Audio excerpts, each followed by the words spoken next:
now I want to talk about my actual process, what it's been like so far, so you all can get educated. I want y'all to buy houses if you want to, and I think this is a great way to do it, especially when you've taken care of all your other stuff. So you got savings, you know, you're in a good budgeting place, you have started to invest maybe through like 401k or Roth IRA, right? Like you're getting your footing financially, and now buying a house is the next big step for you.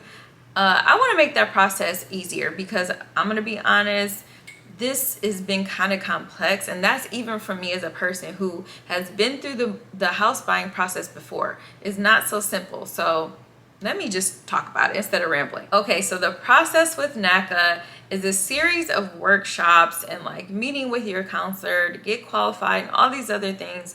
Like I said, a lot of it they do to make sure that people are clear about why they're buying a house, if they can afford a house, and they're making sure people get into homes they can actually afford and not like foreclose on. That's so important. I think it's a great approach to take.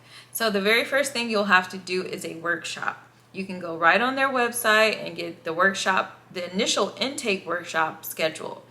Again, they've been inundated from what I can tell, so it could be months before you can get a workshop appointment. So just, you know, breathe.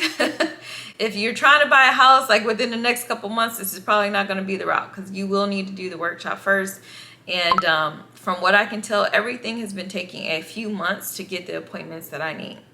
So the intake workshop is about 4 hours, and they go through the history of NACA, what they do, why they do it. They're big on voter registration, so you will want to be a registered voter in your district, and they talk about like why voting is important. I mean, it's pretty like in depth, and so the whole 4 hours was actually really full. I thought it might end early, but my session actually didn't really end early at all. We had a lot to talk about, and they did a good job of explaining everything, in my opinion. At the end of that intake workshop, you will be emailed a NACA ID. The NACA ID is like critical. You gotta have it. You cannot move forward in the process without the ID. Once you've gotten your NACA ID, I want you to hold on to it. I have mine saved on my computer in a NACA file because it's just that important. Everything you do in the process, you will need this ID. Once you have the ID, you will get access to a portal of sorts. I guess it's like an online portal where they will ask you to upload a series of documents, because this will be the start of getting you qualified. You will also, at this point, once you are loading documents, set up an appointment on the phone. You got to call into their office after your documents are loaded and get an appointment set up with your counselor. This is the qualification session where they'll look through all of your debt, all of your income, and start the process of getting you approved for a certain mortgage type. It's important to note that NACA is not lending you money. NACA partners with different banks and different lenders who are part of their program and lend to you that way. So they're just like the conduit. They're helping you get matched with banks who can lend you money. Just an FYI, I know that wasn't very clear to me when I was going through the process. So again, they need to make sure that you actually are qualified and are in a good place to do this. So once you meet with your counselor, my appointment is in August and it is July 5th right now. And they will hopefully induct me into that process. I don't know. So I'm going to do an update video to let y'all know exactly what happens in my first meeting with my counselor.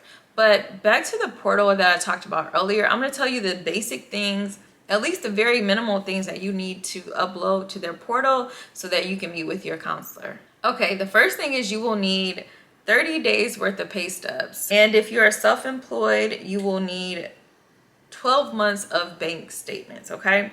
So that's kind of how you prove your income. They're looking for your pay statements, or self-employed folks need those bank statements, a year's worth. Then you will need 2 years of tax returns. You will need 2 years of W-2s, 3 months of all of your bank statements. So if you have multiple bank accounts, savings, checking, all of that good stuff, you will need that. And that's it as a minimum. But I do know they also have some other requirements around like divorce decree. So if you're divorced, you will need your divorce decree to show that information. And they have some other things they may need, like investment statements. If you have different investments, just get all that stuff ready. Actually, before you even go on the portal, I would highly suggest that you just start downloading all of this stuff to your computer. Set up a NACA file on your computer and just keep all that stuff organized in there. I have a subfolder under NACA for bank statements. I have a subfolder for like W-2s, a subfolder for my taxes. I just keep it all there because I don't know what they're going to need or ask, or how far back they want to go, or how current they want to go. So I've been told that the best way to get through this process as efficiently as possible is to stay current on your documents. So those are the minimum things, and if you think anything else might apply, you might want to go ahead and download it and have that saved on your computer as well. Okay, so to wrap this video up, I want to talk about why I've decided now to finally take the plunge and become a homeowner again. It's not so clean cut. There are a few different reasons, and they might actually make sense for you too. So let's see how we pair up. Okay, so the first reason for me is that I really want some stability for my son and I. We have been moving almost every year since I've been separated from my ex-husband, and I think it's just time that we have our own space that is just for us. Hopefully with a backyard, he can have his own room in his own area as he continues to grow. So stability was the #1 driver for me. Another thing around stability is a mortgage is not as, it doesn't tend to change as much as someone who's renting, like say an apartment, townhome, or whatever. If you know anything about housing costs have been going up like crazy. And in order to kind of lock that budget item down for myself, I mean, a mortgage is a way to go. Yes, your mortgage can change because of taxes and insurance, but it doesn't generally change as much as, say, your rent price from year over year. So having a mortgage and being able to have more like security and less changes to that really high budget item for me, I think having a mortgage is a good way to go. The third reason is I would love to turn my first home, hopefully the one I have soon, into a income stream for myself. So I do live in a larger city. I'm near Atlanta, so a lot of people will rent out their backyard spaces for photo shoots, for videography things. Who knows? I might be able to rent out a space in my house or in my backyard and make me a little bit of money. On that same page, or whatever, in that same vein, I should say, I'm looking for homes that have basements, and I could use that basement as a flex space. I'm envisioning something like an Airbnb type situation. I don't know. It could be that. I don't know if I'll rush into that as soon as I buy the home, but it'd be great to eventually have a space that I could rent out on a more like permanent basis to make money for myself. And lastly, like I mentioned, NACA does have stipulations about you living in the home, you personally living in the home for a certain amount of time. But I mean, 5 years is going to go by, God willing, anyway. What does it matter if I become a landlord 2 years from now or 5 years from now? It'd be great to use this as my starter home, get me like up and running, and then I could turn around and rent this house out later and go buy my like dream home next. So I don't know. I think there's just so much that you can leverage about having real estate if you're in the right space.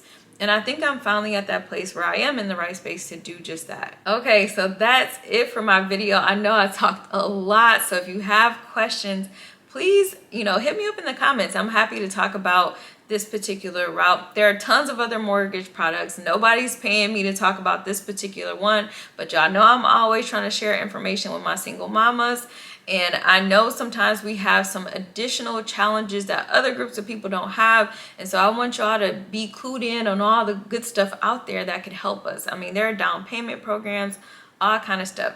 I don't want you to think that home ownership is not in the picture for you because you have a low income or you only have one income, okay? So just, stay posted. I'm going to continue to do update videos on my home buying process. I'm super excited. And yeah, if you found value in this video, go ahead and like it, subscribe if you're not already subscribed, and share it with someone if you think it's of value to them.